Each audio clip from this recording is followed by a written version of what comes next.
আইপিএলে 3 অধিনায়কের বিদায় প্রায় নিশ্চিত, চমকে দেবে নতুন ক্যাপ্টেনের নাম। বন্ধুরা, আপনারা যদি দেখে চান তাহলে ভিডিওটি শেষ অবধি দেখতে হবে, চ্যানেলটিকে সাবস্ক্রাইব করে একটা লাইক দিতে হবে এবং নোটিফিকেশন বেল আইকন দাবাতে হবে। আইপিএল 2026-এর শেষ লগ্নে উঠে আসছে বড় খবর।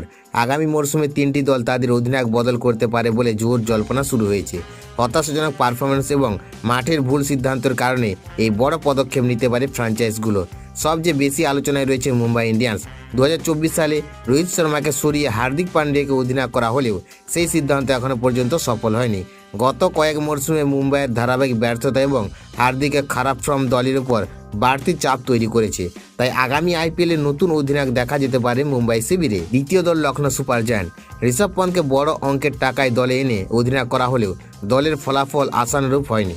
ব্যাট হাতে পন্থের ব্যর্থতা সমালোচনার কেন্দ্রবিন্দুতে, ফলে লখনৌর নেতৃত্বে বদল আনতে পারে। এই তালিকায় রয়েছে কলকাতা নাইট রাইডার্সও। অজিঙ্ক্য রাহানের নেতৃত্বে চলতি মরশুমের দলের শুরুটা ছিল অত্যন্ত হতাশাজনক। যদিও পরে ঘুরে দাঁড়ানোর চেষ্টা করেছে কেকেআর, তবু অধিনায়ক পরিবর্তনের গুঞ্জন জোরালো হচ্ছে। ক্রিকেট বিশেষজ্ঞদের মতে আইপিএলের মতো টুর্নামেন্টে শুধুমাত্র বড় তারকা নয়, সঠিক নেতৃত্বই শেষ পর্যন্ত পার্থক্য গড়ে দেয়।